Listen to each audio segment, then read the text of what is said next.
Hey, it's Jack from Alphacharts with a stocks to watch video. Today is August 4th, 2023. Before we get started, this video is for informational purposes only. These are not recommendations to buy, sell, or hold any stock or security. Now, I may hold positions in some of the equities mentioned. Know your time frame and risk tolerance. All right, if you haven't done so, please go ahead and like and subscribe to my YouTube channel. You can also find me on X at Alphacharts365, posting things all the time there, mostly market related, or anything I find interesting. I also run a subscriber group. Listen, it's $10 a month. I give you annotated charts. I give you setups. I'm giving you weekend only subscriber videos. I'm giving you midweek video. I'm giving you at least 2 market notes plus notes in between on what I'm seeing in the market. People ask me questions, do chart reviews. I'm also doing a pick of the month now. I'm sorry, pick of the month, pick of the week. So that's a completely new thing I just started actually this week. So again, all kinds of benefits for only $10 a month. I'm seeing people that are work full time that need just somebody to do some of the research for them so they can review it. I see people that do their own research and they want another opinion on what they're seeing and just for confirmation. People that have are brand new to the markets that are trying to learn. People that have been in the markets for a while that again just want another a place to sound a sounding board to find for confirmation or a disagreeing opinion, and they can thought provoking. So again, all kinds of reasons to join the subscriber group, and for $10 a month, it really is the best deal out there. Very little risk. It's month to month, so give it a try at Alpha Charts 365. Click on subscribe.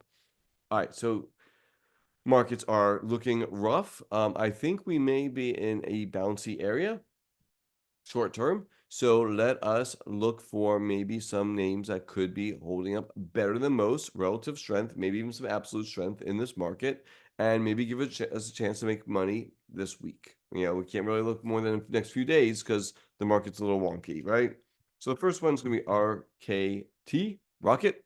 And this one was a rocket on Friday, disagreeing with what the market was doing. It does have this nice, it had breakout, retest, and then off of earnings, big bullish engulfing. So yeah, you could, as it breaks higher from here, you can get involved at that point. Or if you get a nice inside day, which is probably the more likely scenario, if you get an inside day, the day after the inside day, you could play the breakout versus that inside day candle. So that's one option for Rocket. CINF, which is Cincinnati Financial Group. Again, I like how the buyers really stepped in. And again, we have upward sloping moving averages. Everything's looking pretty good. So yeah, I'd play it versus the low, this 126-ish area. Again, very little risk. And again, if we break higher above 130, you're talking about, maybe 3.5% risk, and maybe a potential move higher and playing that trend. DoorDash.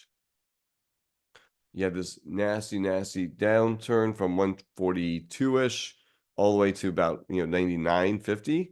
And now we're starting to see recovery here, right? So you have this beautiful little bit of an indecision candle. So I think it needs to break above 119.50-ish or so. Maybe it goes all the way and fills this gap, right? That's a possibility. Nice little gap here that it could fill. And then we'll see. It doesn't have to go on forever. That'd be a nice little gain right there. And your stop could go, maybe right below there, maybe 113.50 or something like that. So a nice little gain on Dash. Zeta. On earnings did very well, up almost 12%. Came back, tagged the 9-day, and kind of held right there, which I like. So I think that's an important inflection point. This is actually one of the setups I gave to my subscribers this week. So you can see how this is kind of set up. This was actually from Friday. This note, A2, as you can see. Yeah.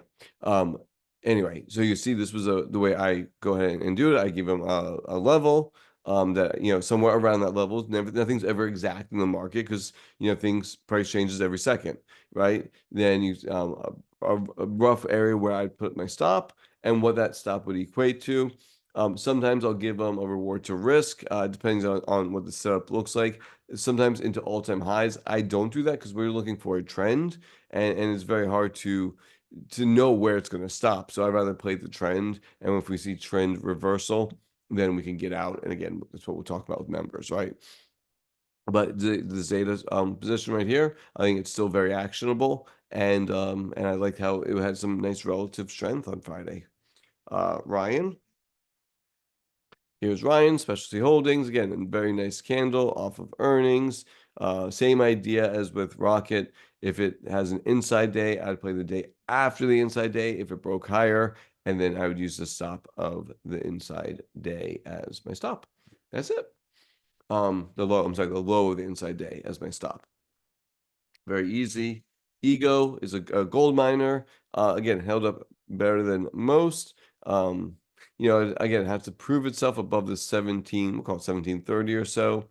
And then the stop would be, maybe 1630 or maybe the low of the day right there, somewhere around there. And if it continued higher, great. And if it doesn't trigger or breaks out, that's the way trading goes, right? Lennar, if you think home builders are going higher, it's got this nice little kind of flaggy look to it. A little steeper than what I like, but I think it's very reasonable here with a stop maybe at 167. That's it. I like it better if it breaks higher, right?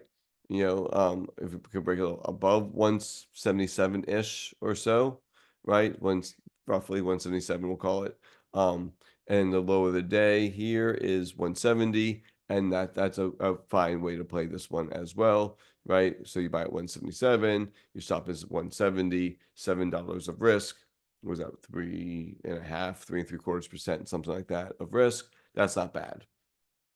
Lennar, Apple. This was another one actually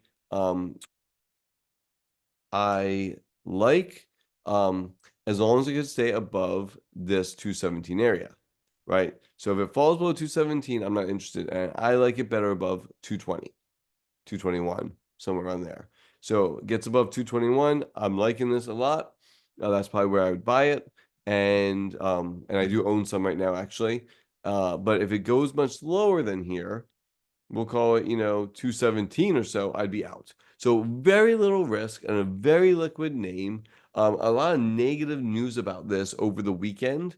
So I would love, I love when everyone gets so negative on a name. It may give us a chance to actually get involved in it. So again, Apple looks really good. MCO, this is Moody's. I like it. Again, if it just moves higher from here, right? It's a more expensive stock. Next to a little bit more expensive. But yeah, above 462, I think we could buy it. And I like it, versus maybe 450 or so. And the last one is Melly.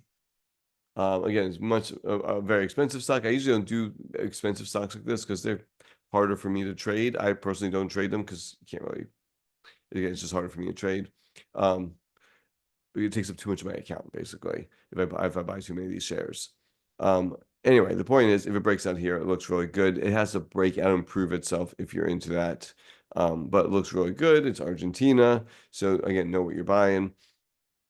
But again, a beautiful base going on in Melly. All right, so there you go. That is my video. Some names that look good in a terrible market. These are the ones we should be following. If you haven't done so, please check out my subscription at Alphacharts 365. Alphacharts 365. Click on subscribes. $10 a month. Super, super affordable for everybody. Month to month, no contracts or anything like that. Take care. Have a good week.